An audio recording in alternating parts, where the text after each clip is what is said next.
Hey guys, this is Master Michel. Welcome to a new video.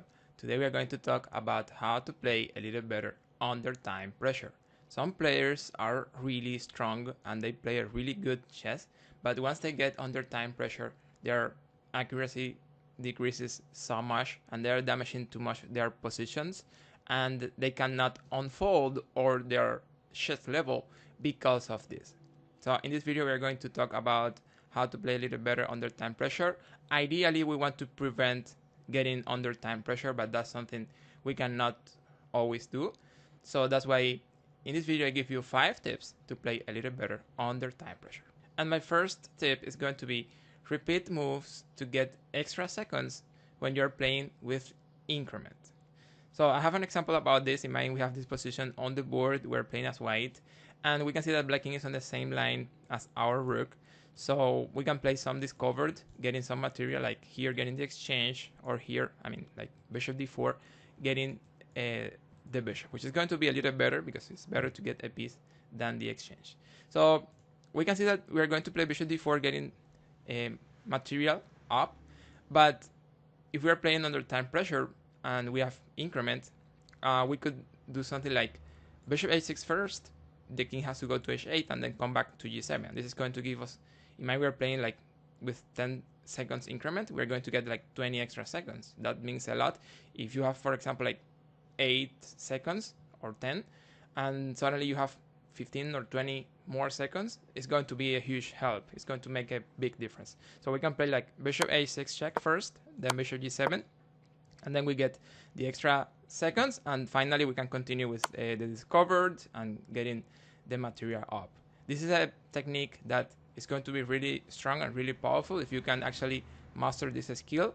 Of course, we need to make sure that the repetition we are going to play is actually strong, that our opponent cannot escape, because if the opponent escapes, then of course we are losing, we are missing our opportunity. My second tip to play better under time pressure is going to be avoid complications and unclear positions.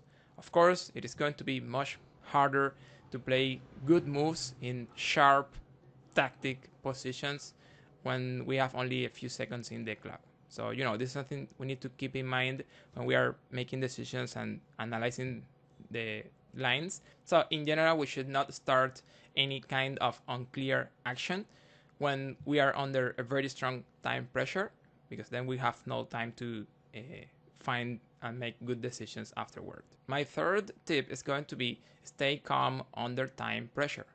And this might sound a little funny, like you might be saying, yes, sure, I will do that next time I get under time pressure. Like, that's the essence of the problem. Of course, it's really hard to stay calm under time pressure. If we could stay calm, basically most of the problems could be solved under time pressure. And of course, this is not easy. Imagine you're making decisions in just a few seconds, or sometimes not even 1 second, and that decision is going to define what happens in the game. So of course, it's not easy to stay calm under that kind of situations, but this is something we need to talk about, and this is something we need to highlight, because the first step to overpass this is going to be talk about it and knowing that's something we need to do. And I want to show you an example about this, especially for situations where we are playing with increment. This is going to be really helpful. And by the way, most of the time controls these days, the most popular time controls use increment. Increment is a good thing because, as long as you are playing, you're not running out of time. That's something good, because when you're winning the game, you just keep playing, keep making moves, and then you're not running out of time when you're playing with increment. Well, this is an example from my own games. Here, my opponent played knight h5. It was a really tense time pressure. We were playing with only few seconds, and I think 1 second per move as increment. And my opponent played knight h5 here, and I just played here king e5, which is a really bad move. The right move for white is king f7, and I'm just winning the game. Observe, I'm promoting here, and maybe there is a check or something here, but well, that's not a problem. I just play king f8. I'm still promoting, getting a lot of material up and winning the game very easily. However, under time pressure, I just played here king e5, and I received mate in one in this position.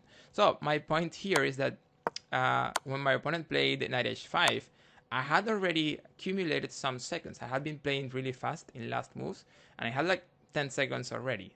And I had been playing really fast because at some point I had 3 seconds or something.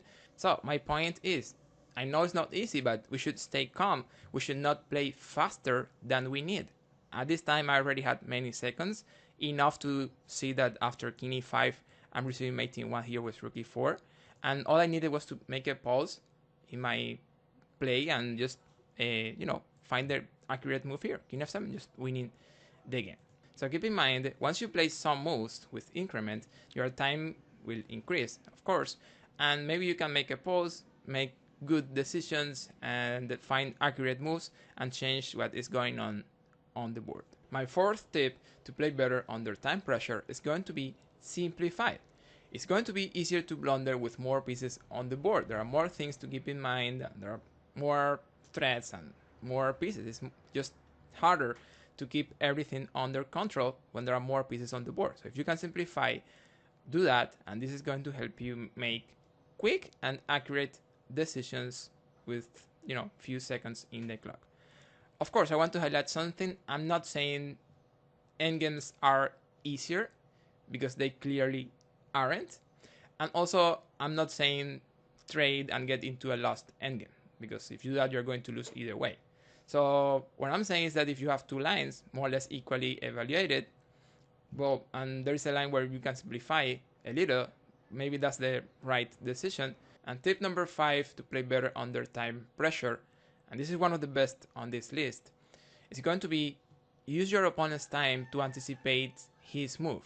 And here I'm talking about not waiting passively as our opponent thinks and finds a good move. So when our opponent is thinking, we should focus at our highest and try to find the move he might be playing in the next seconds and get ready to face that move and try to find how to play against that idea. It's not the same if we are just, not thinking anything, just staying there passively, and when he plays, we need to decide in a few seconds how to continue. So that's a really important technique. You might be wondering, well, what happens if he doesn't play the move you are expecting? And there's an example here about this. This is a game between Shirov and Topalov. Shirov was black and Topalov was white. In this position, Shirov plays a move really hard to anticipate. This is one of my favorite positions. It's a position I really like, and I have really studied a lot. Well, in this position, Shirov played something amazing, something crazy, and he played here bishop a3. My point is that this is going to be really hard to anticipate in our games. Of course, sometimes we are not going to be able to anticipate a move like this.